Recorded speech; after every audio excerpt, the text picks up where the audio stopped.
Halo pemirsa, Hot Room kembali mempersembahkan program terbaik pencerahan hukum kepada masyarakat dengan host Gus Lora Hotman Paris dan Intan Saumadina. Topik kita malam ini apa?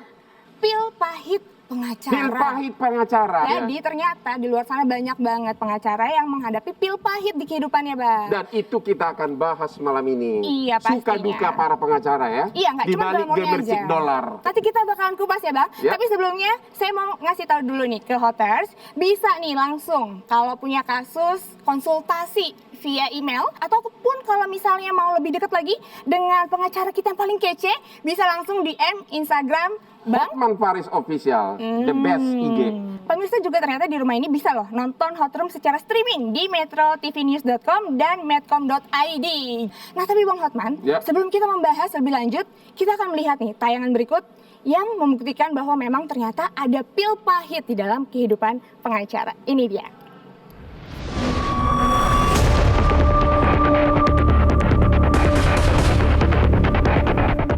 Profesi pengacara seakan menjadi bidang yang sangat diminati. Publik melihat gaya hidup advokat yang parlente nan mewah sepertinya menjadi profesi impian untuk mencari nafkah. Namun, setiap profesi tentu saja memiliki resiko. Sebagai officium nobile atau profesi terhormat, pengacara memiliki tanggung jawab profesi yang tidak mudah. Dalam menjalani tanggung jawabnya sebagai penegak hukum dan keadilan, terkadang justru menyeret pengacara hingga ke meja hijau. Seperti kisah seorang advokat kondang, Haposan Hutagalung. Ia harus mendekam di Bui akibat divonis melakukan suap dan merintangi pemeriksaan tindak pidana korupsi di tengah membela sang klien Gayus Tambunan. Baru-baru ini, seorang pengacara ternama Anita Kolopaking juga harus menelan pil pahit kala membela kliennya Joko Chandra. Hot Room malam ini akan membahas seputar pil pahit pengacara.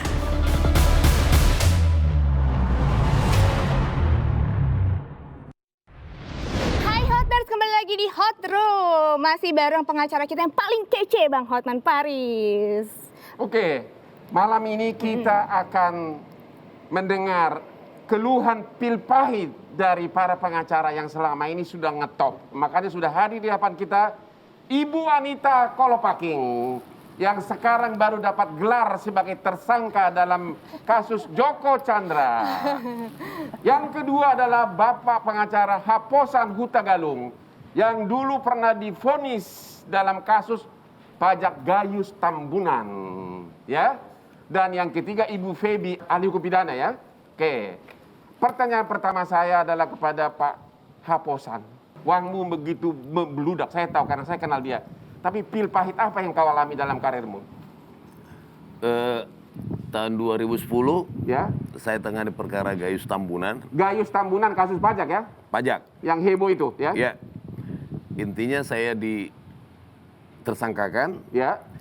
saya ditahan mulai tanggal 30 Maret 2010. Ya. Saya divonis sampai ke Mahkamah Agung 12 tahun loh. 12 tahun. 12 tahun. 12 tahun penjara bagi sang pengacara. Dan saya jalani itu net ya. Karena begini, Tuhan itu baik sama saya. Saya kena peraturan lama. Sehingga remisi saya masih peraturan lama. Sehingga saya jalani total itu 6 tahun. 6 tahun. Dari 12 tahun. Saya masuk, Gayus masuk, petinggi polisi pun masuk, ya. Dan ada pengacara yang lain juga masuk, dan pengusaha yang lain. Dan saya tidak ada mendapat perlakuan istimewa sama seperti napi lain. Semua standar, SOP. Sampai saya akhiri itu di Sukamiskin tahun 2016 yang lalu. Baru saya merdeka. Dan tetap kembali sebagai pengacara sampai detik ini. Momen yang paling pahit kau alami dari awal penyidikan apa? Saya dia ada surat di itu, surat apa itu? Wah ini, buat saya ini sangat berharga. Kenapa? Seumur hidup saya, ini pengalaman paling mahal. Ya. Terserah saya mau ditahan dan dipenjara. Buat saya ini momentum paling mahal. Ya. Dan ini surat paling berkualitas sepanjang usia saya. saya ditangkap itu dan ditahan itu 30 Maret 2010. Dan saat itu perkara ini termasuk atensi. Tidak ada perkara atensi lain, hanya perkara Gayus. Bayangin, satu lembaga dibentuk namanya Satgas PMH, Satgas Mafia Pemberantasan Hukum. Hanya untuk perkara ini aja, selesai perkara ini, lembaganya bubar. Oh. Luar biasa kan? Jadi Anda ditangkap lagi ngapain itu? Nah, jadi sebenarnya tidak usah ditangkap dalam artian seperti definisi biasa. Ya. Penyidik datang ke kantor saya datang langsung ke Mabes Polri. Ya.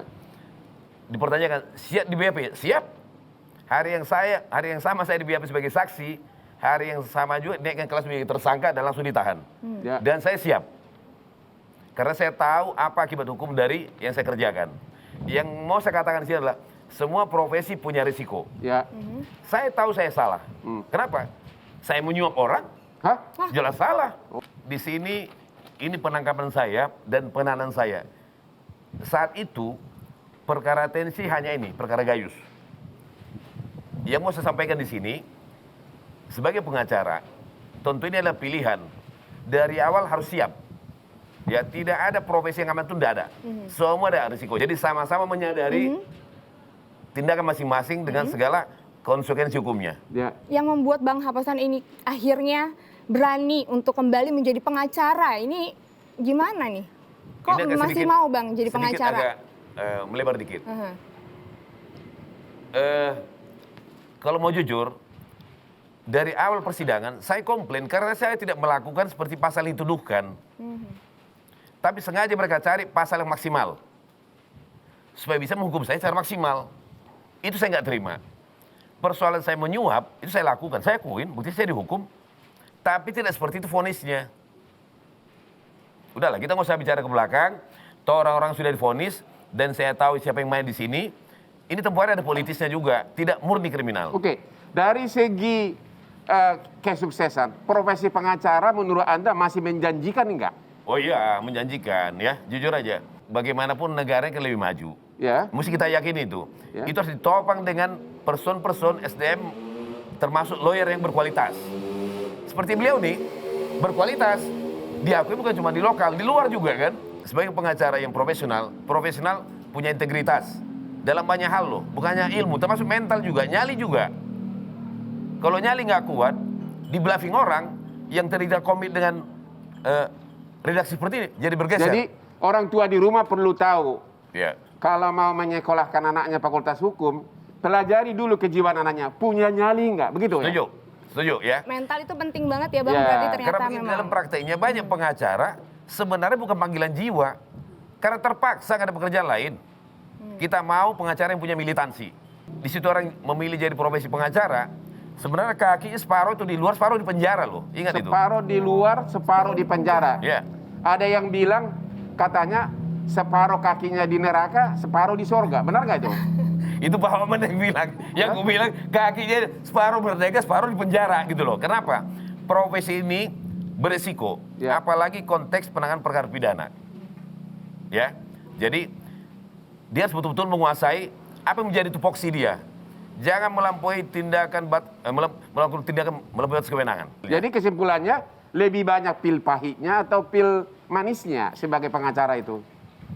Untuk saya pribadi, meskipun saya pernah masuk penjara, saya tetap katakan lebih banyak saya nikmati kebaikan yang manis, yang bahagia dibandingkan yang pahit. Termasuk kehidupan malam yang aduhai selama Bukan. ini. Yang penting menjalani hidup ini secara bahagia gitu loh. Oh, Ya kan? begitu. Nah, yang mau saya sampaikan di sini, untuk menyemangati kawan-kawan, pembekalan juga, yang dipersiapkan hanya mental. Karena ini andai kata terjadi musibahnya, itu akan panjang sekolahnya, ingat itu. Oke, Oke. itulah contoh pil pahit dari kehidupan pengacara di balik gemerlapan Lamborghini dan kemewahan. Sampai ketemu lagi di ronde kedua.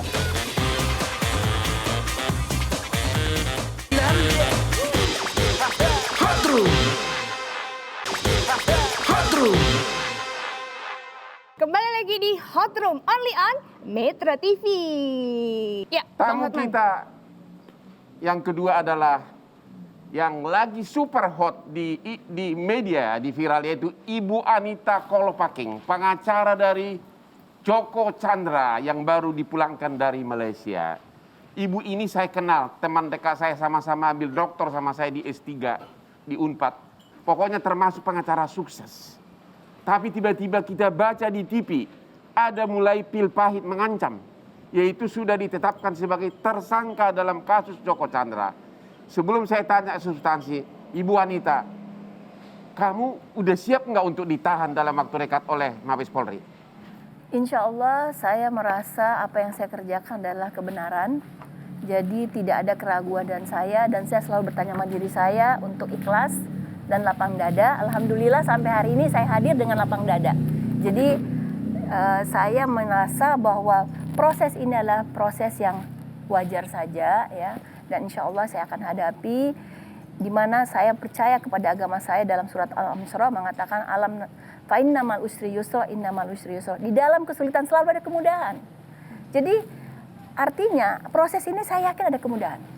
Meskipun saya dipojokkan dalam posisi itu, saya yakin Allah selalu melihat saya. Dan Anda masih merasa secara hukum Benar. membela yang benar? Ya, betul. Aku ada pertanyaan. Belakangan ini banyak opini-opini katanya ternyata ada 2 putusan Mahkamah Agung, putusan PK.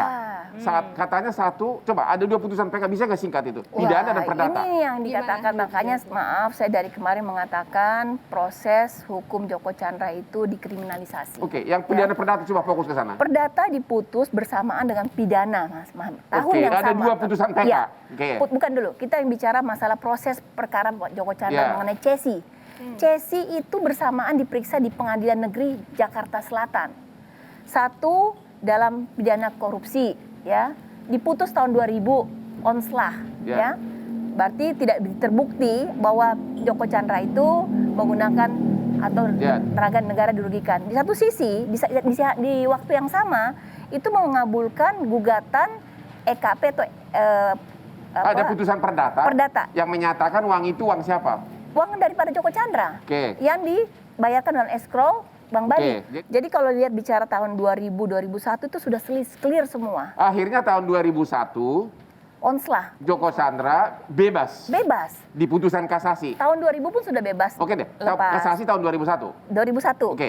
Tahun 2001 bebas. Bebas. Dan lepas, dan itu sudah dianggap putusan final. Final. Kok tahun 2008 ada putusan PK kok sudah 7 tahun berlalu kok masih bisa di PK, gimana itu? Ini dia nih sekarang. Sebelum saya menjadi lawyer Pak Joko Chandra, Pak Hotman tahu saya itu lebih banyak di arbitrase kan. Yeah. Tapi ketika saya pelajari kasus Pak Joko Chandra itu murni perdata. Hanya kenapa saya berani memegang perkara ini dalam arti karena ini perdatanya kuat. Oke. Ya, perdatanya kuat sehingga saya memutuskan untuk meluruskan perkara Joko Chandra kepada PK-nya. Jadi tahun 2008 jaksa melakukan PK melanggar subjektif dan objektif daripada 8 tahun sesudah putusan final kasasi baru PK diajukan. Ya. Jadi kalau Anda nanti tiba-tiba ketahuan mencuri ayam, ya, sudah divonis bebas, ya, hati-hati, 10 tahun lagi bisa ada PK lagi. Terhadap ayam tadi ya. Oke, pertanyaan saya begini. Akhirnya ada 2 putusan PK, ini yang kurang nonjol di media. Betul. Putusan PK yang menghukum Joko Chandra menyatakan bahwa uang ini uang negara. Ya. Oke. Tapi putusan perdata yang juga PK dalam periode yang sama menyatakan uang yang sama adalah uangnya Bank Bali yang sekarang jadi Bank Permata, artinya uang swasta. Kalau mengikuti putusan perdata berarti karena uang itu uang swasta berarti bukan perkara korupsi. Betul. Apa itu pil pahit juga bagi kamu sebagai pengacara melihat ada 2 putusan yang bertentangan? Ya pastinya. Itulah menjadi semangat saya meluruskan perkara ini. Ya, saya tidak mengatakan itu pil pahit, Bang Hosman. Saya kebetulan orang yang tidak pernah mau merasa sesuatu itu pahit. No. Inilah profesi saya menjalankan, sehingga apapun yang lika-liku itu adalah memang proses. Ya, sekarang kita harus berani meluruskan kebenaran. Ini yang sekarang saya berjuang. Gimana dengan tanggapanmu soal kan sudah putus kasasi tahun 2001? Ya. Menurut pasal 263 KUHP katanya di situ yang boleh PK hanya terdakwa atau ahli warisnya. Terpidana atau ahli warisnya. Total 8 tahun kemudian PK diajukan oleh jaksa. Bagaimana itu? Itu sudah kenapa melanggar. kurang menonjol? Itu sekarang yang dilihat akibatnya ya, bahwa putusan itu dianggap itu yang eksis. Ya kita memang menganut res justitia ya, bahwa putusan hakim harus dianggap benar. Ya. Tapi banyak cacat hukum juga di dalam putusan itu sendiri. Apakah karena itu merasa makanya Joko Chandra terus melawan? Ya pastinya. Joko Chandra pastinya merasa ini sesuatu yang kezoliman. Bayangin 8 tahun kemudian dia sudah merasa semua beres, dari sisi perdata selesai, dari sisi tun juga sudah mengatakan itu juga ada proses perdata murni. Tapi kok 8 tahun kemudian dilakukan proses pidana? Padahal undang-undang tidak memberi hak kepada jaksa untuk PK. Tidak ada. Kemudian apa benar bahwa ada lagi putusan Mahkamah Konstitusi Ada yang lagi. menyatakan menegaskan bahwa jaksa tidak boleh PK? Ada di nomor 33 tahun 2016 itu ada putusan bahwa pasal 263 ayat 1 itu tidak merubah, tidak dapat diartikan secara diartikan lain sesuai dengan norma yang sudah dibuat pada tahun itu. Jadi artinya tidak ada 3 putusan dari petinggi-petinggi hukum yang sangat top skor. 4 sekarang. 4 ya, 4. PK pidana menyatakan itu uang negara. PK perdata menyatakan itu uang swasta, Bank Bali atau Bank Betul. Permata.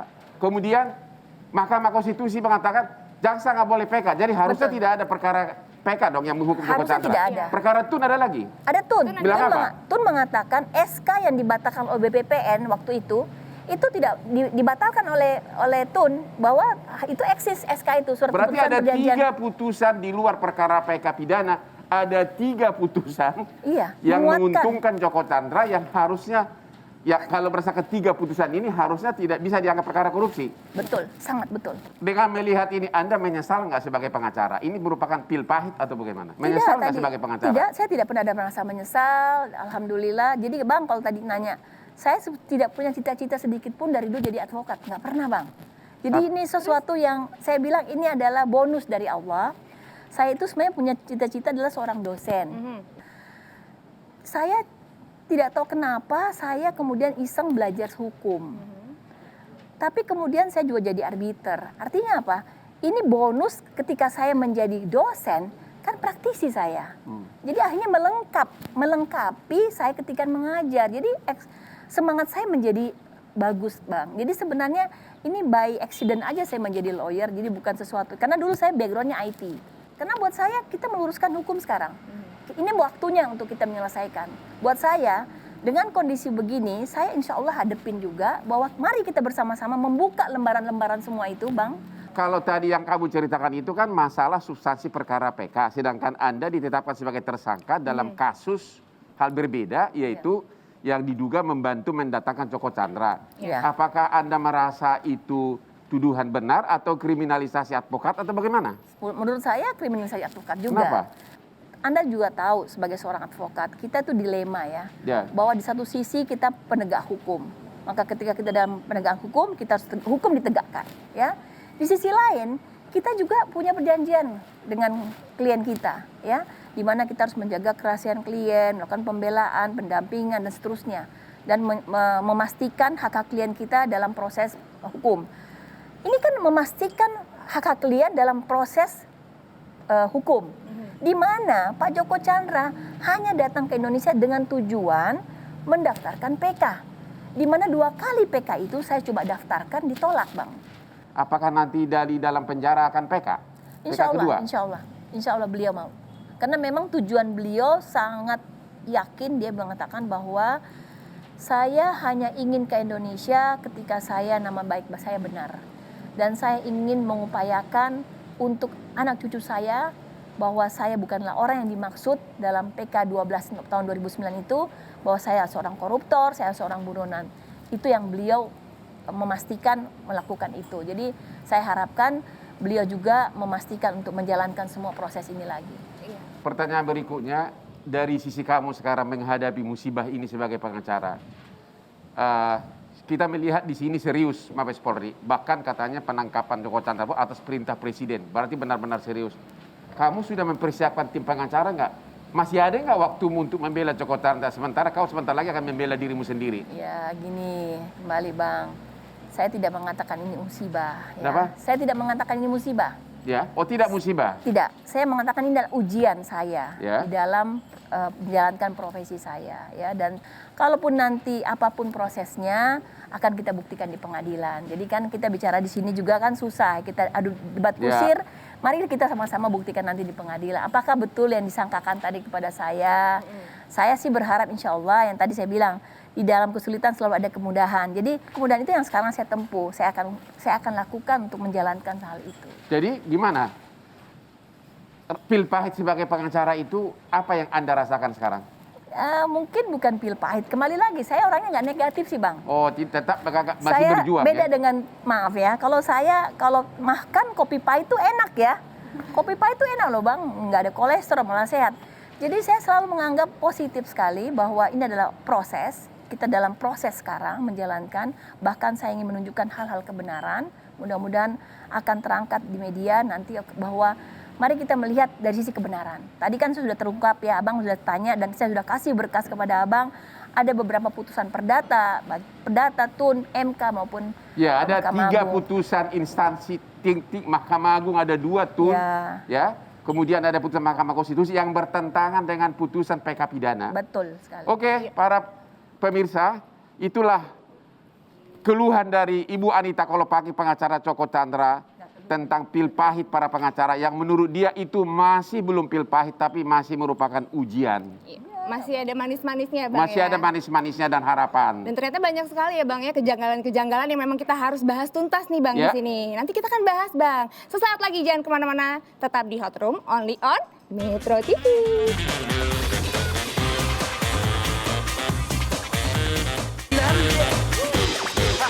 Hot Room.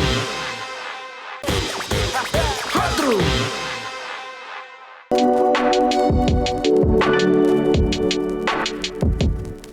Ya, hidup mewah, bergelimang harta, kiri kanan selalu dihiasi dengan wanita. Cincin kalung emas setebal batu bata, segala kebutuhan sudah pasti mudah tertata. Tapi di balik itu ada pisau yang bersarang. Perjuangan memang kadang sungguh tidak terbayang. Tak jarang, kadang harus menanggung segala beban. Ketika bertugas harus bergelut dengan tuntutan. Pahitnya seorang advokat luput dari sorotan, tak dibayar walau tugas sudah diselesaikan. Bahkan kadang tuntutan balik dilayangkan. Undang-undang imunitas hukum jadi sandaran. Menyimpan rahasia klien jadi kewajiban. Kerap disamakan menghalangi penyidikan. Dalam Undang-Undang 18 tahun 2003, perlindungan advokat harus tetap terjaga. Suka dukanya seorang advokat, kadang malah berbalik menjerat. Apapun itu, semoga dapat membantu.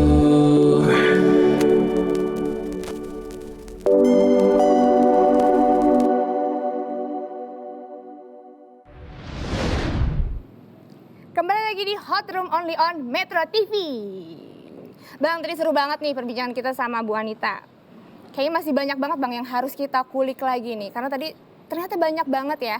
Emang Ya, ada saya harus perdebatan-perdebatan yang harus diluruskan Bang. Ini Sampai Bang Hotman harus berdiri. Saya rada pusing tadi. Dia bilang ada 3 perkara yang menyatakan sebenarnya bukan perkara korupsi. Ya, ada putusan Mahkamah Agung, perdata menyatakan uang itu uang bank swasta, bukan uangnya negara. Berarti tidak ada perkara korupsi. Tapi perkara pidana menyatakan itu uang negara. Ada lagi putusan TUN. Ada lagi putusan Mahkamah Konstitusi yang menyatakan jaksa tidak boleh PK. Ibu Pebi sebagai ahli hukum acara pidana, bagaimana tanggapan Anda terhadap pil pahit yang dialami oleh para pengacara ini? Kalau menurut tadi Bu Anita nggak pil pahit nih Bang, katanya tadi seperti vitamin ya Bu ya, pahit tapi ada manfaatnya gitu ya Pak ya. Nah terkait dengan 3 perkara tadi yang kemudian setiap ini mempunyai dampak yang berbeda masing-masingnya dan juga putusan yang saling berbeda satu sama lainnya.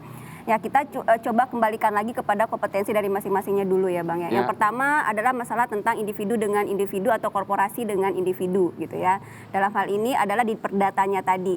Nah walaupun di sini adalah salah satu pihaknya adalah negara gitu ya. Nah di sini dikatakan bahwa yang menjadi subjek dari gugatan itu bukanlah uang negara, gitu kan? Iya. Terus kemudian ada petun bicara tentang putusan pejabat tata usaha negara yang dampaknya terhadap apakah putusan itu akan dianulir atau tidak, apakah putusan itu sah atau tidak, apakah putusan yang diterbitkan itu sudah benar, sudah mempunyai kewenangan atau tidak. Kemudian yang terakhir adalah pidana. Ini adalah hubungan antara individu atau korporasi dengan negara. Dalam hal ini adalah masyarakat. Nah, kita juga tahu bahwa setiap kasus ini tidak dipegang oleh satu hakim. Ya, ada tiga majelis di sini yang akan memegang perkara itu, yang satu sama lain tentu tidak akan berkomunikasi. Itu yang pertama yang kita tahu. Yang kedua, ada lembaga yang peradilan yang di sini ada peradilan tata usaha negara yang jauh berbeda dengan peradilan negeri atau peradilan tipikor tadi. Nah, tiga hal ini mereka kan tidak boleh berkomunikasi, ada independensi dari hakim dalam memutus suatu perkara. Sehingga kalau dikatakan berbeda satu sama lain, wajar itu terjadi. Ini sama seperti kasus sengketa tanah aja, ada yang perdata, ada yang pidana. Perdata menangkan penggugat, yang pidana mengatakan itu tidak ada pemalsuan misalnya gitu ya Bang ya. Nah ini yang memang menjadi masalah di Indonesia selama ini terkait dengan eksekusinya. Nah ini kan masalahnya di eksekusi, tapi kalau masalah dari putusannya sendiri masing-masing memang harus dijalankan. Yang satu terkait dengan harta benda, yang satu terkait dengan keputusan tata usaha negara, yang satu terkait dengan badan orang. Tapi gitu kan di sini kan yang paling menonjol kan putusan PK yang menghukum Joko Chandra, kemudian putusan PK perdata yang menyatakan uang itu bukan uang negara. Dua-duanya putusan PK oleh Mahkamah Agung, instansi yang sama. Mana yang harus didahulukan? Iya, kalau masalah didahulukan pasti dua-duanya harus dijalankan. Yang satu mengatakan tidak ada uang negara, artinya asetnya Joko Chandra dalam hal ini aman dong. Karena ini kan kaitannya dengan aset pribadi atau aset dari korporasi kan. Yeah. Kalau yang perdata. Nah, yang masalah kan yang satu pidana nih kan yang dimasalahkan, bukan aset nih masalahnya. Tapi memang subjeknya adalah uang negara atau bukan. Benar. Nah, itu yang masalah kan. Sekarang itu harus diperdebatkan. Nah, masalahnya kan permasalahan terjadi itu masalahnya adalah bisakah jaksa mengajukan PK atau tidak. Kan itu yang menjadi masalah utamanya. Walaupun sekarang putusannya adalah memang itu uang negara kata si hakim Mahkamah Agung yang memutus di perkara itu. Pertanyaan berikutnya Ibu sebagai ahli hukum. Kalau misalnya si A dituduh mencuri ayam dan divonis kasasi 2 bulan penjara, misalnya tahun 2001, ya. Habis itu dia tenang, sudah nikah, dia sudah berkeluarga, sudah hidup bebas, merasa putusannya sudah final, putusan kasasi. Tahu-tahu 8 tahun kemudian, ya, jaksa mengajukan PK. Sehingga tahun 2008 tiba-tiba putusan PK mengatakan pencuri ayam tersebut masuk penjara lagi 2 bulan. Iya. Itu sesuai hukum acara atau tidak? Iya. Kalau saya melihatnya gini Bang, kalau dari syarat PK kita lihat dulu apa syarat PK itu terpenuhi atau tidak gitu ya. Dalam hal pertama siapa yang mengajukan PK, ya kan? Yang mengajukan PK itu kan dalam aturan di KUHP sudah jelas. Yang bisa mengajukan itu adalah terpidana atau keluarganya. Jadi atau jaksa tidak boleh mengajukan PK? Nah, jadi jaksa tidak bisa mengajukan PK kalau di KUHP diaturnya seperti itu. Kalau begitu menurut Anda putusan PK pidana ini yang menghukum Joko Chandra harusnya jaksa tidak berwenang mengajukan itu? Ya, jaksa tidak berwenang mengajukan itu. Karena apa Bang? Karena gini, di dalam KUHP juga diatur. Jika Mahkamah Agung menerima permohonan dari si pengaju PK, maka keputusan itu cuma ada 3. Yang pertama adalah bebas, yang kedua lepas, yang ketiga mengurangi hukuman. Nah, kalau jaksa mengajukan nggak mungkin kan dia minta bebas, ya mungkin aja sih karena dia pengendali perkara ya di sini kan. Apakah di dalam PK ini jaksa menuntut bebas? Apakah dalam PK ini jaksa menuntut lepas? Apakah dia meringankan hukuman? Kan itu yang jadi masalah Bang. Itu makanya kenapa PK nggak boleh karena di dalam KUHP sendiri diatur itu. Bagaimana tanggapan Anda sekarang hiruk pikuk untuk mendatangkan Joko Chandra? Tapi Anda mengatakan tadi harusnya tidak boleh putusan itu harusnya PK itu harusnya tidak ada gitu. Ya, kalau saya melihat tadi bahwa untuk membuat masyarakat percaya dengan penegak hukum, ya laksanakanlah sesuai dengan apa yang diatur di dalam undang-undang itu. Dan tujuannya dia kan pertama adalah membuat masyarakat percaya, kedua adalah untuk keadilan. Nah, PK itu kan diciptakan untuk hak dari si terpidana atau ahli warisnya. Jaksa kan punya dengan cara kasasi demi kepentingan hukum untuk upaya. Jadi Anda mengatakan putusan PK pidana itu adalah suatu putusan yang salah? Kalau salah saya enggak, tapi tidak bisa mengajukannya itu yang saya akan katakan gitu. Kalau tidak bisa mengajukan tapi tidak bisa jaksa tidak berhak tapi dikabulkan itu salah atau tidak? Ya, kalau dari segi teorinya ya harusnya salah ya Pak. Oke. Kalau Anda mengatakan bahwa putusan PK pidana itu salah, apa upaya hukum berikutnya dari pengacara Joko Chandra untuk mempertahankan haknya? salah satu-satunya cara memang mengajukan PK. Cuma kan ada ketentuan PK tidak bisa 2 kali. Tapi kan ini siapa yang mengajukan? Yang mengajukan yang pertama jaksa. Kalau menurut saya PK terhadap ini bisa dibuka karena yang mengajukan sekarang adalah orang yang tepat. Kalau yang kemarin kan bukan orang yang tepat mengajukan gitu loh menurut saya. Kenapa bisa dibuka 2 kali? Karena memang dia yang berhak. Kalau kemarin kan bukan orang yang berhak gitu. Kalau Joko Chandra yang mengajukan PK itu belum dianggap 2 kali karena memang dia belum pernah mengajukan. Belum pernah mengajukan dan memang kebetulan di terpidana. pasal itu disebutkan yang berhak mengajukan PK itu adalah terpidana atau keluarganya. Iya. Jadi Anda mengatakan upaya hukum sambil Joko Chandra di penjara adalah mengajukan upaya PK kedua gitu loh. Betul. Dan tidak perlu lagi ngurus KTP lagi ke kelurahan gitu. Iya, kalau kelurahan tuh urusannya. Kalau saya nggak tahu kalau soal kelurahan, Pak. Boleh saya tambah nggak? Ya silakan. Menanggapi tadi. Dia bilang upaya hukum PK kedua bagaimana? Bukan, itu tidak. Jadi sudah diatur. PK itu dapat dilakukan lebih dari 1 kali. Iya, Ya. Pak Joko Chandra sudah pernah mengajukan PK tahun 2009 juga, nomor 100 ya, ditolak. Tapi ditolak kenapa? Itu dissenting, ada dissenting opinion antara hakim. Karena dianggap itu syarat formilnya tidak terpenuhi. Oh, karena tidak ada. Tapi ada dissenting lah katakanlah. Kita nggak usah bahas itu Bang. Tapi saya mau meluruskan bahwa PK itu dapat dilakukan lebih dari 1 kali. Di mana SEMA Mahkamah Agung nomor tahun 2009 dan 2014 menegaskan bahwa jika ada 2 putusan yang saling bertentangan. Jika ada 2 putusan yang bertentangan boleh PK. Bang. Ini 4 Bang. Hah? 4. Oh ini 4 putusan bertentangan. Betul. Bukan 2 lagi, 4 ini. Iya. Bang, tapi ini berarti kan kita juga tahu ya Bang Hotman, ada hak imunitas advokat Bang Hotman dan juga ada kode etik advokat yang juga mengharuskan advokat itu menjaga rahasia klien. Gimana itu? Nah, gimana batasannya seperti imunitas apa nih, gimana? Masih ada nggak kekebalan advokat? Undang-undangnya kan ada. Yaitu? Ketentuannya kan ada. Ya. Pasal 16. Ya, tapi kalau misalnya ini kasuistis ya, kita nggak boleh menggeneralisir. Buktinya saya, gitu loh, dipanggil, diperiksa, naik kelas, tahan. Artinya imunitas itu tidak ada kalau memang terbukti melakukan tindak pidana, begitu? Betul. Oke. Ya. Ibu Anita, Anda menghadapi persiapan diproses sebagai tersangka dan ada kemungkinan malah bakal ditahan. Anda apa persiapan Anita? Oh pastinya saya punya persiapan. Yaitu apa? Apa sudah bentuk tim pengacara? Sudah ada. Mungkin Haposan salah satu ikut di dalam? Kami udah punya tim sendiri kok Pak. Sudah apa? Sudah punya tim sendiri. Oh sudah punya tim sendiri. Oke. Ini kapan rahasia akan dipanggil dulu. belum tahu? Hah? Udah tahu kapan akan dipanggil? Belum. Belum tahu Belum ya? Oke.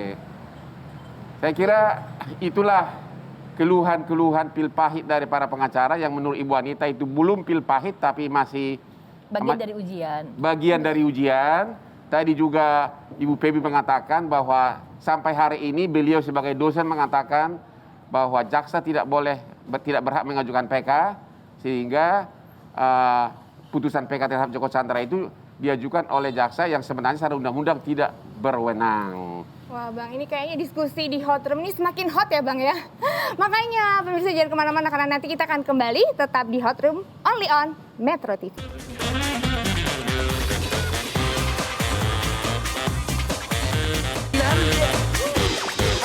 Hot Room.